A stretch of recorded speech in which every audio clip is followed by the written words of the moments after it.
पहले स्मृति उत्सव हुआ, उस समय आपने ईसरी की बात की, और ईसरी मतलब जो विवेचना के सरोकारी वैचारिक नाटक के बाद ये एक ऐसा नाटक उठाया गया था, और ये एक इसलिए संभव हुआ कि ये अरुण पांडे जैसे निर्देशक और व्यक्ति की धुन थी कि मुझे ये नाटक करना है, और बुंदेली नाटक था। तो आपने एक बहुत मार्के की बात बोला था कि ईश्वरी के माध्यम से जबलपुर में नहीं पूरे भारत में उन्होंने बुंदेली को पुनर्स्थापित किया था। तो आपने पहले बोला कि आपने जब उसको देखा पहली बार तो आपको शायद पसंद नहीं आया। नहीं पसंद आया जी, कतई पसंद नहीं आया जी। मुझे ईश्वरी में उसका जो भी शोध था जी, वो अपनी जगह था, वो उसके बारे में समय समय पर मुझे बताता रहता था। और तो मैं एक तो इस बात को लेके स्केप्टिकल था। मैंने कहा अरुण, तुम बनारसी पंडे हो, तुम्हें बुंदेलखंडी से क्या लेना देना है? तुम ना बुंदेलखंडी के नुआंसेस जानते हो, ना उसके नुक्ते जानते हो, ना मुहावरे जानते हो, तो कैसे कर पाओगे? तो वो वालों के जो टिपिकल अरे हो जाएगा, ऐसा हो जाएगा। फिर उसके बाद फिर बताया कि वो कोई द्वारका गुप्त थे, गुप्तेश, उनसे मैंने बहुत किया। और फिर राम साहेब पांडे जी के साथ भी मैंने उसने किया। तो धीरे धीरे उसने मुझे कन्विंस किया।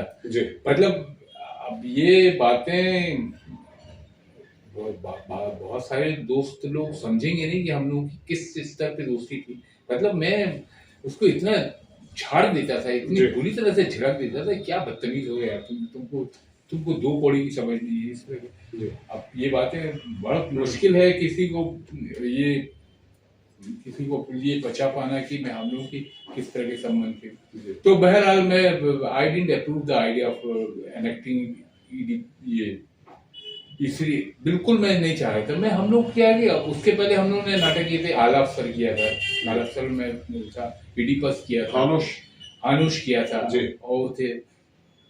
और तो मैं सोचा था कि यार ये एक तरह से बुंदेली नाटक करके और इस तरह के जो करके उसके जो विवेचना के कॉस्मोपॉलिटन जो उसका स्वरूप है वो कहीं उसको ना हो जाए। फिर वो एक हबीब तनवीर के नया थिएटर का एक कार्बन कॉपी ना हो जाए। उसी दौरान उन्होंने फिर भोले बढ़िया भी किया। भोले वो कार्बन कॉपी बन के ना रह जाए। तो क्योंकि फिर उसके बाद है कि अगर इस तरह के कार्बन कॉपी बन जाए फिर उसके बाद सीमाएं हैं। हबीब तनवीर के पास तो बहुत सारे संसाधन हैं, वो जर्मनी भी चले जाते हैं, वो दिल्ली भी चले जाते हैं, उनके अपना एक सूख है, तो वो छत्तीसगढ़ी को उस तरह से कर सकते हैं। लेकिन अगर ये अरुण करे, फिर अरुण ने अपनी वो स्क्रिप्ट दिखाई जो उसने लिखी थी। मैंने कहा ये तो भाई स्क्रिप्ट तो बहुत बकवास है। तो मैंने कहा इतना लंबा चौड़ा का ये वो उस समय पहला जो शुरुआत थी तो 3.5-4 घंटे का था। दूसरा उसका डिक्शन भी बुंदेलखंडी का खराब था। जैसे जो भी लिखा था वो सेंटेंसेस उसमें भी बुंदेलखंडी कहीं उसमें पूरे वाक्य बुंदेलखंडी से अलग थे, कहीं कुछ था। खैर उसमें पर्याप्त परिशोधन परिमार्जन किया और उस स्क्रिप्ट को बनाया। लेकिन जब शो हुआ तो 3.5 घंटे का था। 3.5 घंटे का शो कौन देखेगा ये बताओ तुम। फिर उसने धीरे धीरे उसके चूंकि वो धुनी था, उसको लगा था कि बुद्धिल ये मेरी मतलब इट्स की टू माय नेशनल फेम। उस समय जो युवा निर्देशकों की वो जो था उसमें ये और बलवंत ठाकुर ये दोनों उससे निकल कर आए थे। जम्मू से बलवंत ठाकुर आए थे और जबलपुर से अरुण पांडे, ये दोनों समकालीन थे। और लेकिन इस ईश्वरी को लेकर भोपाल में भी कोई मतलब इसके जो कंटेम्प्रेरी जो डायरेक्टर थे, जैसे बंसी कौल थे भी बात हुई, अलग जी से ही बात हुई। अलग जी भी बहुत उत्साहित नहीं थे इसको लेकर। जो पहले के शोज देखे थे, बंसी कौल ने तो देखे ही नहीं था, पता नहीं। तो बंसी कौल एज एन आइडिया उनको कोई बहुत अच्छा नहीं लगा। अच्छा, उनको एक्साइटेड नहीं किया, कतई एक्साइटेड कोई भी नहीं था। पर इसने जब बाद के जो शोज किए और इसने जो कतर विरोध की, उसमें जो एडिटिंग की उसको सुधारते गए और उसके संगीत पक्ष को जो सुधारा बनाया, तो वो उसके फिर जो नाटक की जो उभर के आया है। हालांकि मैं आखिरी तक भी बिल्कुल उससे कन्विंस नहीं रखते। तो वही बात बोलते थे और उनको ये बात पता थी। तो जो मेरे को ऐसा मैं मानता हूं कि अरुण पांडे के रंगकर्म का जो सबसे ऊपरी जो शिखर है, सबसे शीर्ष शिखर है 1995 में उदय प्रकाश की जो था और अंत में प्रार्थना, वो बहुत ही उनका जो नाटक था। और लेकिन दुख की बात यह है कि उसके बाद शो ही नहीं हुआ। उसके बाद जो एक ही मात्र शो हुआ, मुझे ऐसा लगता है कि आपको देखने का मौका नहीं मिला। नहीं, मैंने नहीं देखा जी। लेकिन ये और अंत में प्रार्थना को उठाया है अरुण ने, यही अपने आप मेरे लिए इतनी गदगद करने वाली बात थी जी। और उसको नाटक रूपांतरण करके जो प्रस्तुत बहुत अरे ऐसे बहुत सारे नाटक हुए जो कि नहीं उस समय उसके अपनी मजबूरियों की वजह से नहीं चले। जैसे इडिपस नाटक था, इडिपस इतना सुंदर हुआ था, आलोक चटर्जी ने उसका डायरेक्ट किया था। उसके पहले हम लोग सगीना महतो किया था, आला अफसर किया था। आला अफसर में चूंकि उसमें आला अफसर में थोड़ी कमजोरी थी, मेरी कमजोरी थी। I am not a good singer at all, I am not a singer at all. तो उसमें कुछ गाने थे वो आले अफसर के, वो पहला नाटक हुआ था, पहला शो हुआ था। तो पहले शो में मैंने खराब गाया, एक्टिंग पार्ट तो जैसे तैसे सद गया था, लेकिन जो उसका सिंगिंग पार्ट था गाने का वो उससे खराब हुआ। तो वो उससे वो अरुण भी शायद हतोत्साहित हो गए, और तो उसके बाद उसके शो नहीं हुए। मैं अरुण से मैं ये भी नहीं कह पाया कि और दूसरे शो में मैं उसको इम्प्रूव कर दूंगा ये वो। तो वो एक मेरे को दुख है। इडिपस, आला अफसर या इस तरह के जो नाटक थे चले गए। हनुष भी पहले हुआ, उसके बाद फिर नहीं हुआ। हनुष को जैसे कि हनुष तो देश भर में हो चुके थे, लेकिन हनुष का जिस कंसेप्शन के साथ में और जिस डिजाइन के साथ में विवेचना ने किया था, अरुण ने किया था, वो बहुत ही अलग तरह का था। उसको उसमें शायद मीनू ने भी रोल किया था जी, है ना? उसने यांका का रोल किया जी। तभी वो बिटिया का नाम भी है यांका जी। और उसी समय थैंक यू मिस्टर ग्लॉड। और मतलब अच्छा, दूसरा एक और चीज मैं जानना चाहता हूँ कि एक 94 में ही 94-95 में ही या 93-94 में यह निर्णय किया कि विवेचना एक राष्ट्रीय नाट्य फेस्टिवल करेगी। तो मेरा ऐसा मानना है कि जब हम नाट्य फेस्टिवल करते हैं तो हमारी ऊर्जा दूसरे नाटकों में खत्म हो जाती है। तो ये आपको लगता है ये सही निर्णय था? यार वो अरुण का तो उसके पहले भी ऐसा हो चुका है कि हम लोग थिएटर कर रहे हैं, उसके बाद वो उसका वो जो ये लोग थे ना मिलन वाले जी, वो ऑर्केस्ट्रा शुरू कर दी, भूले बिसरे की। तो हमारा बहुत सख्त विरोध किया। मैंने कहा यार थिएटर म्यूजिक की अलग है, तुम अपना ऑर्केस्ट्रा शुरू कर दिया तुमने। मुझे जोड़ना पड़ता है ना, लोगों को जोड़ना। ऐसा क्या है, तुम थिएटर की पैटर्न। तो इस तरह के हम लोग बहुत झगड़े होते थे बहुत। और मेरे को तो ये मतलब जानकारी है कि मदनमल स्टेशन पे हिमांशु राय, अरुण पांडे और आनंद सिन्हा बैठे थे, और इन लोग ने वही स्टेशन में ट्रेन का इंतजार कर रहे थे, ये छोड़ने गए थे आनंद सिन्हा को, और वहीं बैठे इन दोनों के मन में ख्याल आया कि हम विवेचना का नाट्य समारोह करते हैं। तो इस ढंग से मतलब जी, बहुत सारी चीजें मतलब जो अचानक दिमाग में आती हो फिर वो बड़े रूप में आ जाती है। तो ये जो मैं मतलब आगे और बात को मैं आपको ले जाऊंगा, क्योंकि हमारे पास समय की कमी है। उसमें ये हुआ कि जब नई शताब्दी आई तो अरुण पांडे के साथ बहुत बड़ी मतलब लोग जब आए, उस समय उन्होंने एक और जो महत्वपूर्ण काम किया वो पहले ही हो गया था, और अंत में प्रार्थना के पहले परसाई जी की रचनाओं का खोला जी, नखल्ले की डायरी। और वो मेरे को लगता है कि अरुण पांडे का एक सबसे बड़ा काम है कि उन्होंने परसाई को नाटकों के माध्यम से जन जन तक पहुंचा। वैसे भी जन जन तक परसाई थे, नहीं जन जन तक परसाई नहीं, लेकिन उसमें अरुण पांडे का सिर्फ, और अरुण पांडे का इतना अद्भुत काम है कि आज से 50 वर्ष बाद तक भी अरुण पांडे को जाना जाएगा। अरुण पांडे ने गजब किया जी। वो सिंगल मोस्ट कंट्रीब्यूशन थिएटर का, अगर अरुण पांडे की बाकी सब चीजों को छोड़ दिया जाए, जैसे हबीब तनवीर की बाकी सब चीजों को छोड़ दिया जाए और सिर्फ एक आगरा बाजार को याद किया जाए, उसी तरह अरुण पांडे के बाकी सारे कंट्रीब्यूशन को भुला दिया जाए, लेकिन एक निटल्ले की डायरी को याद किया जाए, तो भी अरुण पांडे का नाम कोई मतलब भारत के शीर्षस्थ निर्देशकों में रहेगा। वो तो अद्भुत काम किया वो, और वो बहुत सहजता और सरलता के साथ उन्होंने किया। ये सबसे बड़ी बात है कि उसके लिए उन्होंने कोई बहुत नहीं वो नहीं किया, वो कोई बहुत ज्यादा हल्ला नहीं मचा, वो धीरे से आया और लोगों तक पहुंच गया। ये मेरे ख्याल से ये लोगों को बोलने में संकोच होता है कि अरे परसाई जी तो पहले से लोकप्रिय थे, तो उसमें कौन सी बड़ी बात है यार। परसाई जी हमारे साहित्यिकों लोगों में थे और कुछ पढ़े लिखे लोगों में, लेकिन हम भोपाल में जो ओल्ड भोपाल के जो छोटे छोटे पुरा पुरवा है, उसमें परसाई जी के बारे में, उनकी शख्सियत के बारे में तो कौन जानता था। निठल्ली की डायरी जैसे नाटक की वजह से जाना, जबलपुर में हुए चौक, मतलब वो अच्छा, वो तो उसका भी फॉर्मेट ऐसा था कि वो एक, अगर कोई व्यवस्था नहीं हो तो स्ट्रीट थिएटर जैसा वो हो जाता है।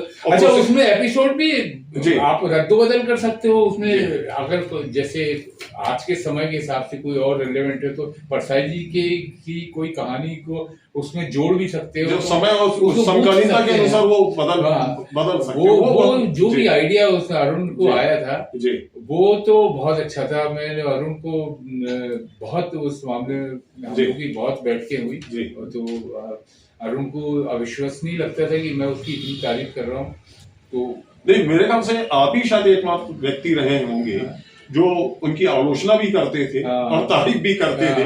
तो और जो आप दोनों के जो संबंध की बात है, और जो मैं दो चीजें, मैं अरुण पांडे को एक उनके मतलब ये इस वाले रंगकर्म का और निर्देशन का वो पहला फेस देखता हूँ, और ये 90 के मतलब पिछली शताब्दी के 1995 तक का मानते हैं। फिर दूसरा निठल्ली की डायरी का है।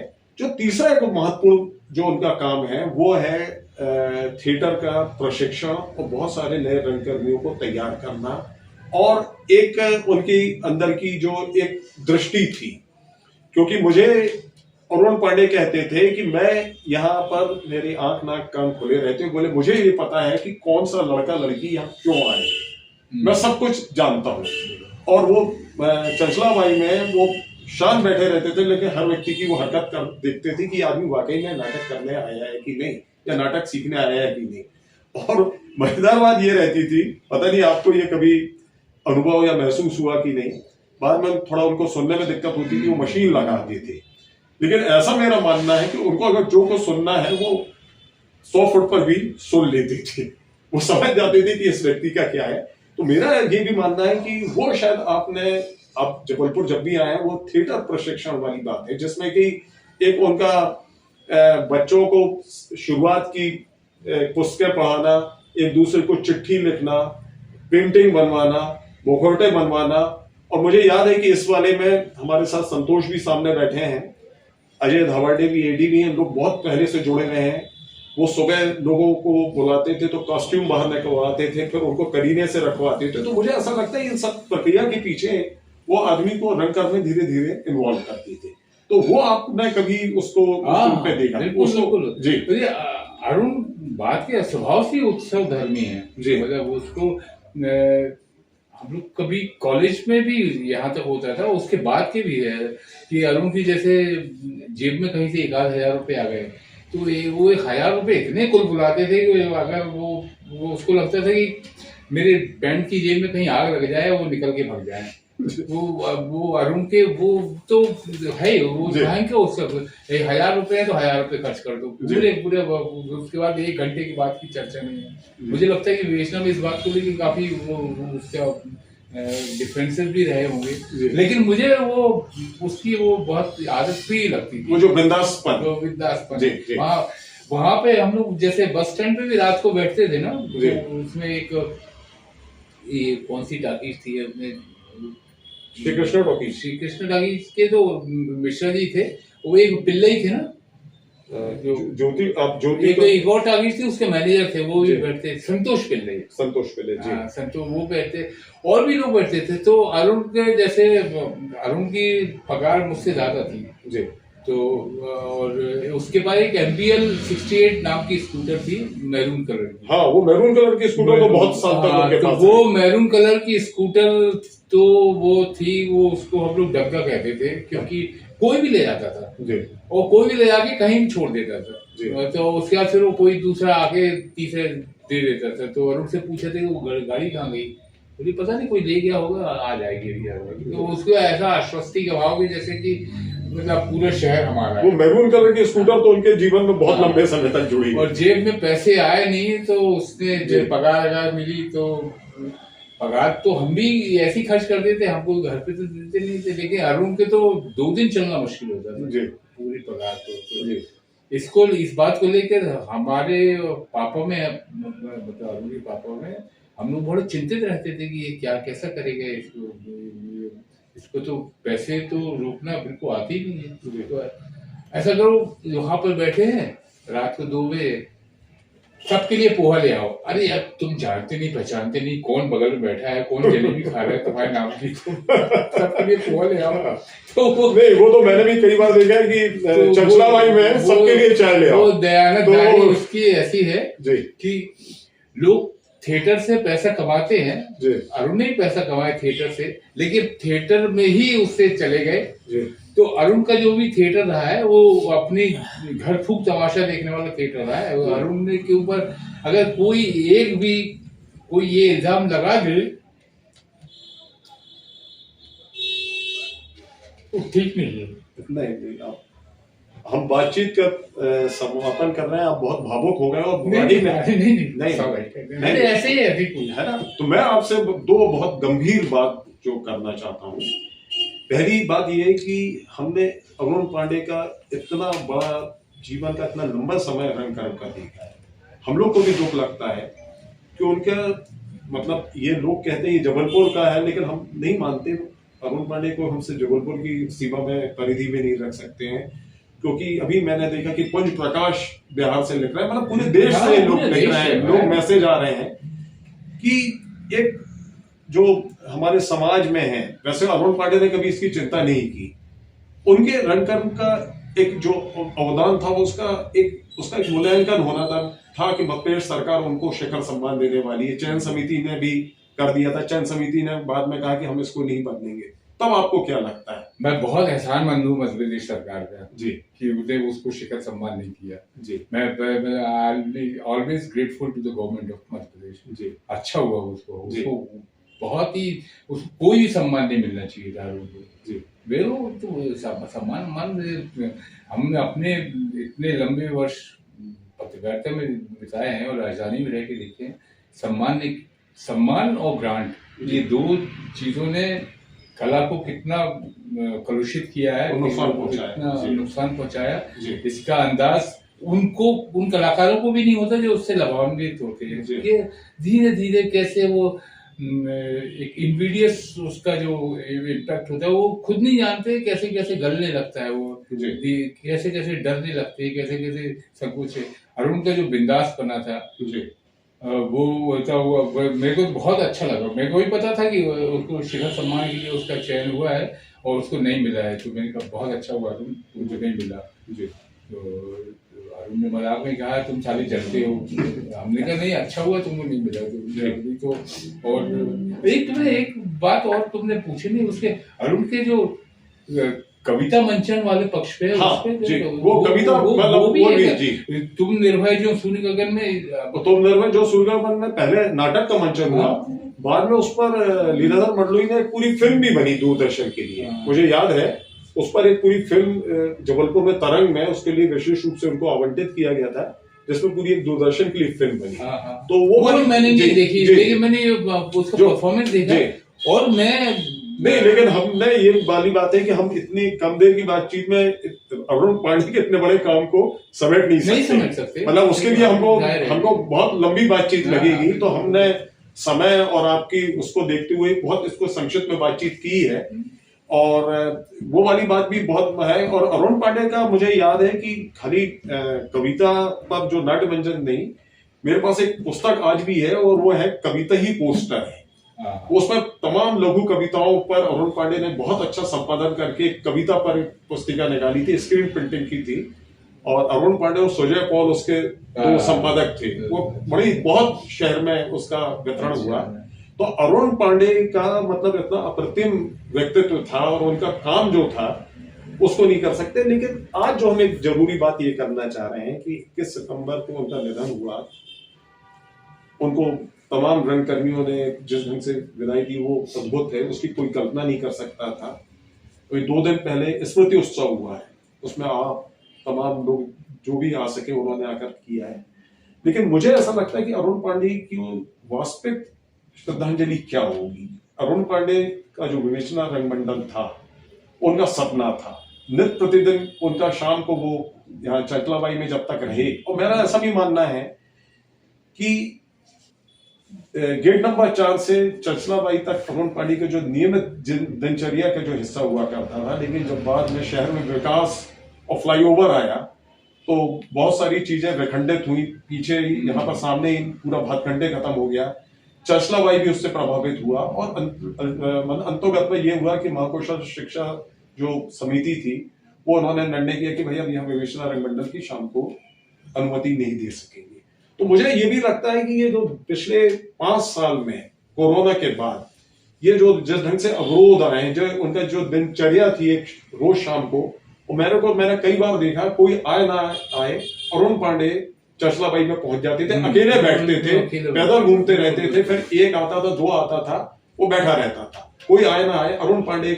मतलब मैं दीपावली के दिन भी रात में भी देखता था, होली के दिन भी देखता था कि अरुण पांडे चौक मतलब 365 दिन वहां उपस्थित रहते थे। तो एक वो जो उनका बीच में वो व्यवधान आया, वो भी कहीं उनके लिए थोड़ा औसत वाली बात हुई। लेकिन जो सबसे बड़ी बात थी वो विवेचना रंगमंडल, और उसको उन्होंने कभी अपनी संस्था नहीं माना। उन्होंने ये कहा ये सब कलाकारों की संस्था है। पिछले 5 साल में उनके अस्वस्थता के कारण कई बार हमको लोग को महसूस होता है कि जो रंगमंडल है वो थोड़ा लड़खड़ा रहा है, अब वो नहीं है। तो क्या होना चाहिए ये विवेचना रंगमंडल? मुझे तो नहीं लगता कि कोई उसमें बॉबी है, प्रगति है जी। अभी थोड़ा नवीन के थोड़ा तबीयत नरम कर रहे, लेकिन लोग आते हैं जाते हैं, तो लोग आए। जैसे कि एक और चीज है कि एक बड़ी संस्था के साथ मैंने देखा है, कोई भी राजनीतिक सामाजिक कोई भी संस्था होती है कि एक आदमी पर बहुत ज्यादा निर्भरता के कारण भी बिल्कुल उनके ना रहने से थोड़ी स्थितियां होती हैं। तो अच्छा, बहुत सारे क्या होगा कि पूरे लोग हमारे साथ, संतोष भी बैठे हैं, मनीष भी हैं, हर चीज का जो निर्णय या बहुत पूरी निर्भरता, एक मतलब बोलते हैं कि अभी हमारे ऊपर तो कोई सीनियर है, अरुण पांडे हैं, तो इन सबको भी मुझे लगता है अपने आवरण से निकल के अपनी अपनी जिम्मेदारियां। तो आपको क्या लगता है? मुझे लगता है थोड़ा और डेमोक्रेटिक हो जाना चाहिए, उसके बाद फिर करेंगे, पर काम तो चल ही रहा है। तो नहीं मतलब जो नाटकों का मंचन वैचारिक रूप से, वैचारिक वो वैचारिकी, जो मैं कह रहा हूँ वैचारिकी को तो नहीं छोड़ना चाहिए। वैचारिकी से मैं ऐसा नहीं है कि आपको कोई सीपीएम के हेड ऑफिस से इंस्ट्रक्शन लेके नाटक करना है, पर दो जो मूल चीजें हैं, फंडामेंटल है। एक तो है कि कम्युनलिज्म से कोई समझौता नहीं होगा, सांप्रदायिकता से कोई समझौता नहीं होगा, ये तो मस्ट है। ये तो दूसरा है कि फासिज्म से कोई समझौता नहीं होगा। बस उसके बाद तो फिर यार आप प्रेम गीत गाओ, प्रेम के नाटक करो, और भी सारी चीजें हैं। तो ये तो कोई जरूरी नहीं है कि उसमें हर एक में लाल झंडा आ जाए या हरा झंडा पीला झंडा आ जाए, जो भी हो, जो कोई झंडा बरदारी के नाटक नहीं। बहुत अच्छे नाटक, लेकिन ये 2 फंडामेंटल चीजें मेरे ख्याल से ये बहुत जरूरी है। ये इन चीजों में कोई, क्योंकि अरुण पांडे उसको अलग नंदन के बाद से लेकर यहाँ तक लाए हैं, तो अब आगे की जिम्मेदारी है। अगर कोई कॉम्प्रोमाइज होता है तो वो अरुण पांडे की यादों के साथ भी बेईमानी होगी। मुझे लगता है वो इसमें नहीं करना चाहिए। जो खासतौर पे आज तो बहुत बड़ी चुनौती है आज के समय में, तो इस चुनौती को ध्यान में रखते हुए कहीं भी आप सॉफ्ट हो जाओ थोड़ा बहुत, ठीक है। मतलब वैसे उतने प्रखर राजनीतिक संदेश वाले नाटक नहीं करो जैसे कि आकाश से बारूद गिर रहा है वो जैसे, लेकिन ये जो कम्युनलिज्म और फासिज्म, इन 2 के विरोध के नाटक तो बने ही रहने चाहिए। उसी में अपने आप में राजनीतिक संदेश नहीं थे जी, और तमाम, क्योंकि जो जनगीत है ये सब वही आखिर उनका संदेश भी ये है। सही बात है। तो आपने हमसे आज इतने मतलब आपका बहुत कब भोपाल मतलब मेन तो मुख्य तो आप अरुण पांडे की कारण आए थे, पहले भी आए और फिर रुके, और आज आपने उनसे इतनी उनकी जो व्यक्तिगत जीवन की इतनी आत्मीय जो बातचीत को आपने हम लोग सबके साथ साझा किया, तो मैं आपका बहुत आभारी हूँ। और मैं ये मानता हूँ कि हम लोग अरुण पांडे की तस्वीर के सामने हैं, जो आपने बात बोली है, और इस वीडियो के माध्यम से वो बात विवेचना रंगमंडल और उसके तमाम देखने वाले करने वालों तक जरूर जाएगी, कि जो अरुण पांडे का जो विवेचना मंडल का सपना है वो किस प्रकार लंबे समय तक आगे भी चलता है। विदाई हो तो ऐसी जैसी हुई अरुण पांडे की, विदाई हो तो ऐसी जैसी हुई अरुण पांडे की, याद किया जाए तो ऐसे जैसे याद किया जा रहा है अरुण पांडे को। वाह उस्ताद वाह, मजा आ गया। वाह उस्ताद वाह, जी जुड़ा गया, जुड़ा गई आत्मा, जुड़ गए मृत्यु से तार फिर एक बार। 5 दिनों से सोच रही हूँ अरुण पांडे ने जीवन को जिया या जीवन ने अरुण पांडे को। मृत्यु ने अरुण पांडे का वरण किया या अरुण पांडे ने कहा ले चल रे, हूं अब तैयार। कहां कोई संघर्ष के निशान थे चेहरे पर, कहां खींचतान, जैसे देह घट में भर गया हो ओम, जैसे देह घट में भर गया हो ओम। या कोई बच्चा सोया हो दिन भर खेलने के बाद, या करता हो सोने का नाटक कि बेवजह कोई न करे बात, पूछे न हाल चाल। सबको चाहिए बिना खलल की नींद, किस किस को मिलती है, किस किस को मिलती है मन की गिरहें खोले बिन। देखती हूँ रच लिया हो जिसने अपने भीतर, तिनका बराबर भी शून्य, मृत्यु से ले भर जाती है मार नहीं पाती।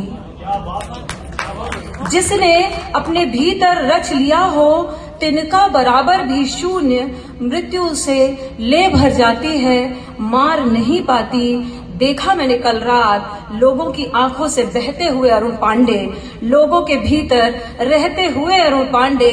सबने देखा अरुण पांडे नाटक के लिए जगह बना रहे थे, सबने देखा अरुण पांडे नाटक के लिए जगह बना रहे थे, नाटक खेल रहे थे, नाटक दिखा रहे थे। किस किस ने देखा अरुण पांडे, किस किस ने देखा अरुण पांडे दुनिया के मेले में तफरीह कर रहे थे। कभी मौत के कुएं की टिकट लेकर फाड़ दे रहे थे, तो कभी बेमतलब फूले हुए बैलून पर निशाना लगाकर गोली दागने के पहले छोड़ दे रहे थे। कभी छल्ला फेंकने वाला खेल कर इनाम जीत जा रहे थे। जीता हुआ सब कुछ इर्द गिर्द के लोगों में बांटे चले जा रहे थे। चमक दमक वाली दुकानों को देखे बिना आगे बढ़े जा रहे थे। सूने आकाश के नीचे एकाएक थम जा रहे थे, अकेले चुपचाप। अरुण पांडे गुमशुदा की रपट वाले काउंटर पर कभी कभी खड़े रह जा रहे थे। अरुण पांडे गुमशुदा की रपट वाले काउंटर पर कभी कभी खड़े रह जा रहे थे, मेले के बाहर जब तब शून्य के घर में रहने चले जा रहे थे। एक ऐसा घर जिसके दरवाजे पर ताला पड़ा हुआ था, चुप्पियों के दराज में जिसकी चाबी रखी हुई थी। सबने देखा अरुण पांडे राह बना रहे थे, राह दिखा रहे थे। किस किस ने देखा अरुण पांडे राह हो जा रहे थे। लोग उस राह पर चलकर आगे बढ़ जा रहे थे। सबने देखा अरुण पांडे को नाटक ओढ़ते बिछाते, नाटकों के भंवर में डूबते उतराते, नाटकों के सहारे पार पाते, नाटक के भीतर मोक्ष पाते। किस किस ने देखा अरुण पांडे को नाटक के बाहर से नाटक देखते।